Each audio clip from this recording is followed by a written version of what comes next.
Today I have a very special video for y'all. I have a dear friend named Michelle. She lives up in Nebraska. I met her on Instagram. She sent me a box full of lovely little girls, toddler and baby vintage dresses, some of them even handmade. I'm so excited to show y'all everything in the box that she sent me. She sent me something previously when Hannah was a little bit younger. I was asking y'all on Instagram about dress-up clothes and how y'all go about getting a cute little collection of dress-up clothes for your girls as they're getting older. And she sent me a box of some baby dresses, but also some dress-up clothes and some jewelry and purses and gloves and all kinds of cute things. And her only stipulation was that Hannah had to get some pictures in them and so she could see how she looked. And of course I did that. Hannah had the best birthday ever. It was so cute. She wore one of the dresses that was given to her for her birthday. We got lots of pictures of her in them, and I absolutely loved every piece that she sent. And here I am with another box. Thank you, Michelle. Thank you so much. Out of nowhere, I wasn't expecting it at all. I got this beautiful box in the mail, and I wish I had gotten my reaction whenever I first got it, because oh my goodness, I was squealing like a little girl. My husband and I were headed on a date and we saw it on the front porch, and so we grabbed it real quick and brought it in the truck with us, and I was just like, oh. Just you can ask my husband. Oh my goodness, I'm so thankful for her sending these things to me, and I can't wait to put some of these dresses on Hannah. Some of them are about her size right now, whereas most of them will be for later on down the road. So let's go ahead and get started on this unbox. So the first thing on the top of the box when I opened it was this dress. Oh my goodness. Oh my goodness, look at it. I'm going to guess that this one is around the 50s, maybe a little bit later, like the 60s or 70s. Some of these I know for sure when they're age, whereas others I'm not so sure about. Not everyone was required to put the date when they manufactured it. So this one though is in really good condition. It's got a little bit of staining here on the front collar, probably from a little girl enjoying a little snack. So cute. It's got this beautiful vintage lace on it.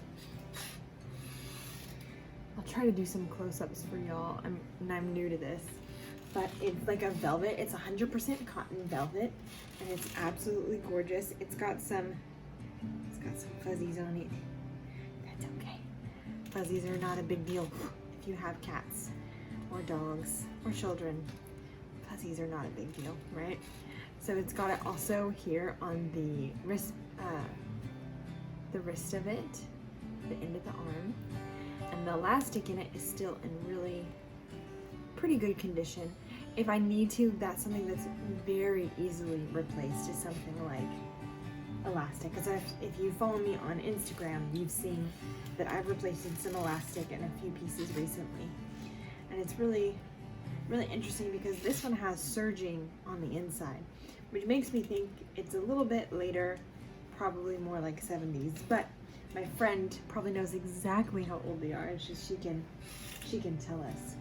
It also has some ties for the back and little buttons in the back of the dress with a gathered skirt. So cute, like a navy blue. I love it. The next piece we have here is a little cotton shirt. I was able to date this one from the tag, and this is 50s. It's what they call a cotton over blouse. I'm not sure what that means, but I love it. The buttons are hidden. They're kind of hard to see, but they're sewn on with little red thread. And this one, if I'm not wrong, has no serging in it at all. As you can see, all of it has been stitched in such a way so that there's no serging. It's just doubled over on the inside, as you can see. Now this is all machine done, and it's also got a tag, so we know This was made by the company Gabby, and I love this floral design. It's so cute. This one's in really good condition. No holes, no tears, no stains, which even a little stain doesn't hurt my feelings. I just love the history of them, to be able to wear something that someone else wore. This will look so cute on Hannah when she gets a little bit bigger. Now, the next piece is handmade, I'm fairly certain. Has no tag in it. Yes, no tag in it. This one is supposed to have a belt that buttoned on it. You can see this button must have gotten broken, and perhaps the belt lost some time ago. Button in the front, button in the back, and on the sides, and there's a little tear here, but that can be easily mended. This one is so cute though, because look, they're all different hairstyles in the print. Oh my gosh. It's a little sleeveless piece with a ruffle on the shoulders, and it's not a dress, it is in fact shorts. The reason that I think this was made by hand, not only being that it has no tag in it, it could have had a tag some time ago, but the stitching in it makes me think that it was done by hand or with a sewing machine at home. When I say handmade, I think some people get a little offended when you say handmade, when something was made with a machine at home. This one looks like it might have just a little bit of both. A little bit of hand sewing, a little bit of machine sewing, but all at home. And you can see that on the inside, the edges are raw. Because back then, sometimes if you needed to make something, you didn't have time for all that nonsense. And a lot of fabrics that they use like this is probably 100% cotton. And I'm gonna guess this at the 50s, because there's a lot of stuff in here similar to this that are 50s. But a lot of the fabric back then was just better quality than it is now. And it did not fray as easily. Especially with something like this. This was probably a cute little outfit that wasn't worn all the time. Or maybe even a play suit, who knows. Next, we have a little skirt. Oh my goodness, I had to drop it because I was so excited. Now, this one has been serged on the inside. So it's probably younger. It does not have a tag on the top of it. And I don't, oh yes it does, here's a tag here. But you can't really read anything, it's quite worn. So this could be 80s, this could be 90s, who knows? But it's so cute. And it'll be cute on a little girl. Does she just love it? I have one just like this. We'll match. We'll be Twinkies. Am I the only one who just absolutely loves matching with their daughters? Who am I kidding? I like to match with my whole family. We don't do the matching Christmas pajama thing though. My husband boycotted that right off the bat. This one might be my favorite piece in the entire box because it's completely handmade and it's absolutely gorgeous. And when I say handmade, I mean a lot of this was made sewing by hand. Part of it might have been done with a machine, but a big part of it, this beautiful, what is it called? She means shearing. Oh my gosh, it's like pleating, but then it's stitched on top of. I'll think of it in a minute. I'll insert it somewhere in here. But this is done entirely by hand. So each little pleat is made, and then everything is basted with stitches or with pins, and then you use hand embroidery needle and embroidery thread to do this here along the top with the white, the center, and the bottom. And also, seems she added a little bit of embroidery to the little Peter Pan collar as well. I say she, it could have been a he, but I absolutely love it. Parts of this were probably done with a machine because you can see here on the buttonholes, I'll show you. This looks like a machine buttonhole. I don't know if you can see that. When I do buttonholes, I cannot for the life of me figure out how to do it on my machine. I have a buttonhole foot. I have the setting on my machine, and every time I do it, it goes horribly terribly, very bad wrong. So it also has a little tie to tie a bow in the back. And this is just about Hannah's size right now, so I'm really looking forward to her wearing this. My friend sent me another dress that was red. Seems to be lost feed there. So I was talking about this lovely little homemade, handmade dress. Hannah was sent a little red one, a little vintage red one for her birthday that she wore on her birthday, and she looked so cute in red. So I'm really looking forward to her wearing that. So this is another piece that I was able to find a date on. This is a 50s dress, and this was made, it's called Missy Prissy, which is so cute. I absolutely love it. It is not Swiss dot, it's just a red dotted printed fabric. It's so interesting to me to see how things were made differently now as then. This company, whenever they made this dress, once again, no serged edges, no serging, only stitching, and they left their edges raw because, once again, fabric on a nice dress like this that might have only been worn every once in a while. I was telling you about this dress, definitely made by a company because it has a tag in it, right? Yes, this is Missy Prissy. And we have the back here you can look at. It's crisscrossed in the back. And then of course it has these little straps on the side that would help tighten the dress to make it fit better.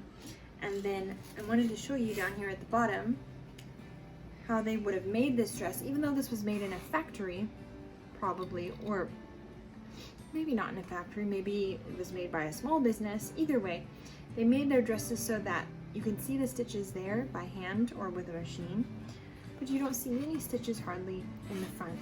And that was done so that a young lady who got taller or who needed to take the dress up a little bit because maybe it was too long for her could make this dress fit her perfect. Up next, we have another denim skirt. This skirt has a really cool feature. It's a Lee skirt, a Lee denim skirt, as you can see, with buttons up the front. But as I was inspecting it, I looked on the inside, and someone took this little skirt in for the little girl who was wearing it.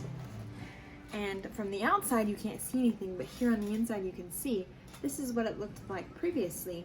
Then they took it out and they cinched it in, and then they went in with some blue thread to make it fit better. And this wonderful thing about sewing is here from the outside you don't see anything. She left the top stitching, the gold top stitching in the skirt.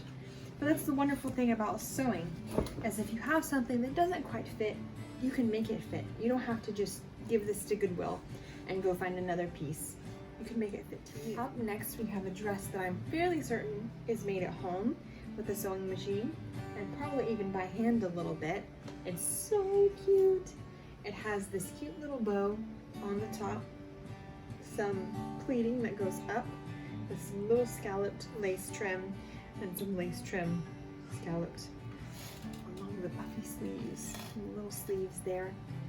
It has an invisible zipper in the back.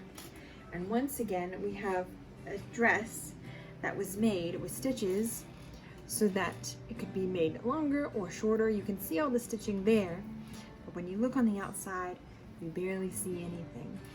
This one was definitely made at home. It's got some raw edges on the inside. I'm not sure if this is 50s or if it's a little bit older, but it's absolutely beautiful. I love the color. It's so cute. Up next, we have a dress that I was able to pinpoint somewhere around the 70s. It's actually a Cinderella brand dress. Now, I don't know if this was owned by Disney. I hope I don't get copyrighted on this. I don't own anything in this video that has to do pertaining to Disney, but it's absolutely precious. This is probably from the 70s. This is back when the prairie dress was really, really popular in the 70s. And it has the buttons in the front with the lace overlaid on top of the cotton, with the lace trim and ribbon trim. Same on the little tiny cap sleeves. It has a cute little belt and a little ruffle on the bottom. Look at it. Don't you just love it? With that high neck. Oh, so pretty. I love that print. Oh, just precious. This one might be my second favorite because while it's not handmade, it's right at Hannah's size. And it's so cute. This is another piece that I'm guessing at 50s or maybe even younger.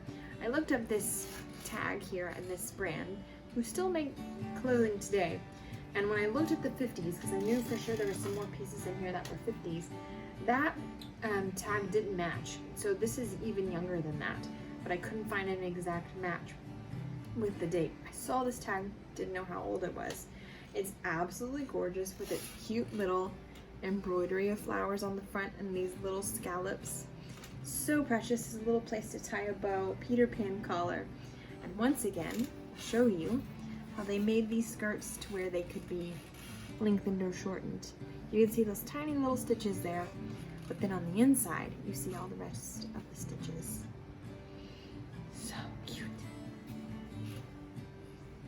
I was looking at the inside here because I thought maybe this was serging done, but I actually think they encased it in a netting to keep the raw edges in. It's very interesting. I've never seen anything like that before. So cool. History. So precious. Can't wait for Hannah to wear that. Next we have a piece that's probably much younger than everything else in here. I tried to look up the little tag on the inside. You can see it. It says Breakout. And when I tried to look that up on my DuckDuckGo, I had some issues where it didn't want to show me the content on there. So I don't recommend looking up the brand unless you're prepared or you're like me and you have monitoring on your phone for what's searched. But even though it's younger, it's so precious. Look at this. We have this scalloped cotton Peter Pan. The fabric here is lightweight. It's not a flannel, but the pattern is so precious with little buttons down the front of it, and then a matching coordinating little pinafore that goes with it. The buttons on the front here of the dress, this corduroy dress or pinafore, are not usable, but they're so precious. There's a little ruffle at the bottom, and here you can see it's a pinafore because in the back, all we have is just a little elastic here, and the back is open. Screams fall. Absolutely love it. This one, I cannot lie to you. This one literally made me screech whenever I saw it in the box. I'll reenact it for you. Oh my gosh!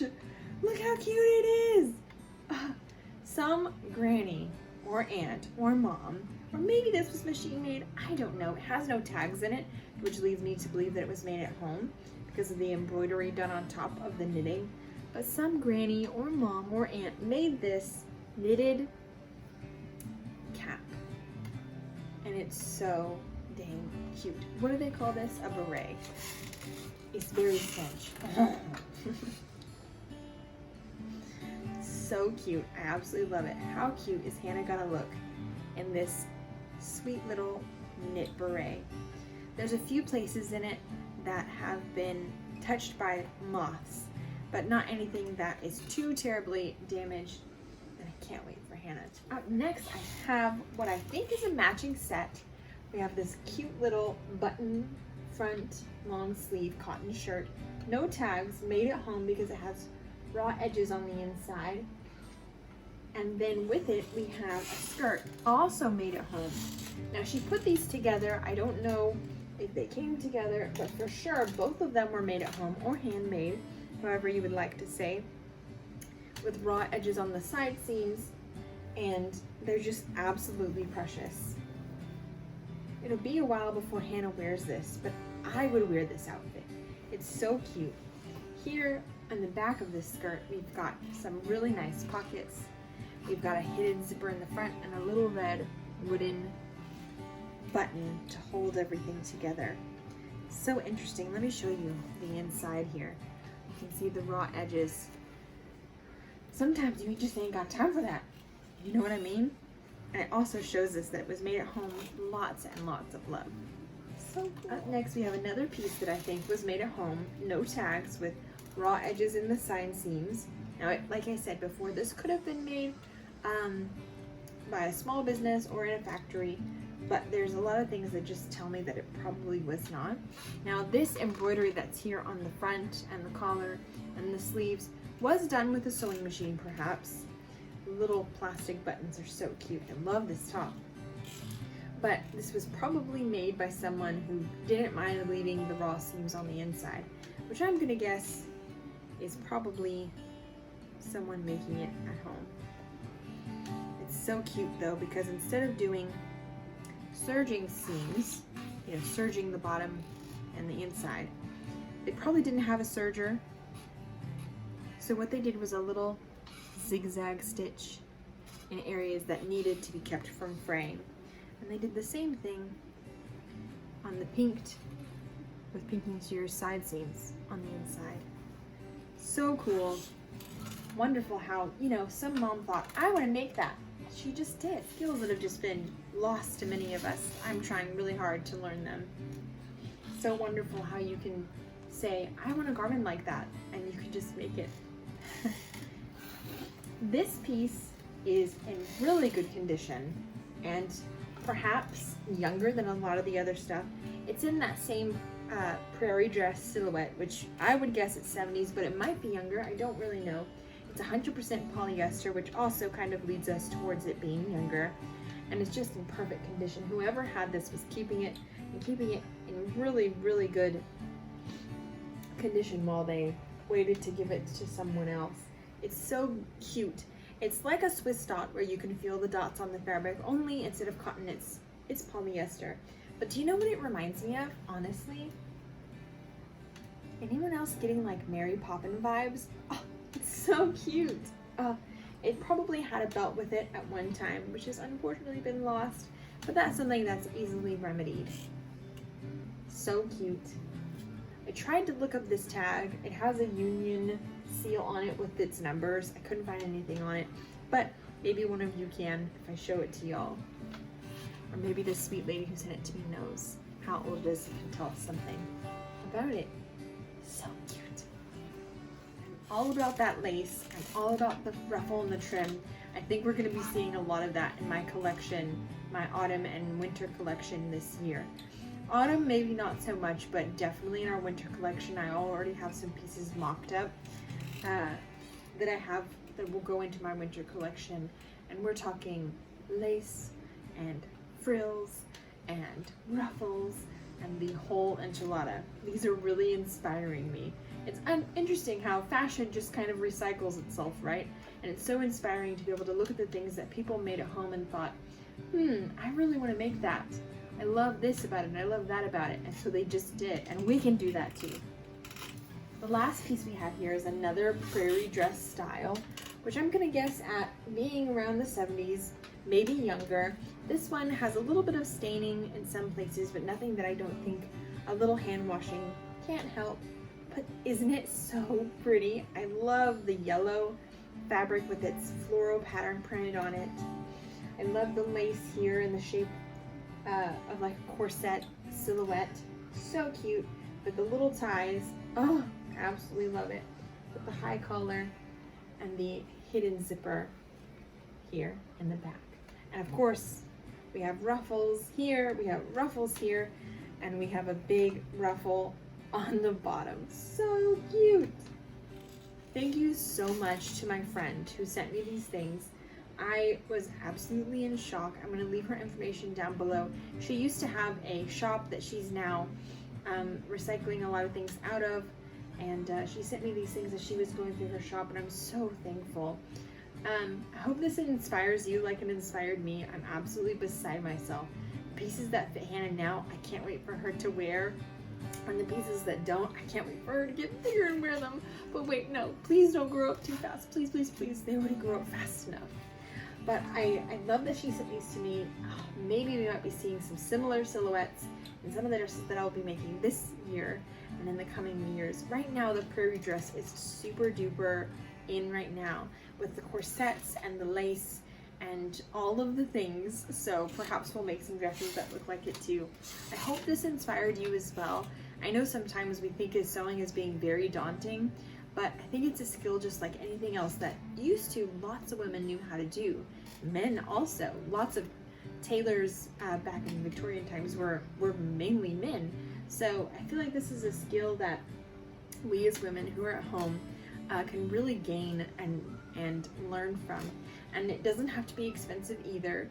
Hopefully in the future I'll have some more videos showing you how I take thrifted fabrics and turn them into pieces that I wear all the time. So excited to show y'all that. Thank you so much for coming to my unboxing, and I will see y'all next time. Who knows what it will be? Bye!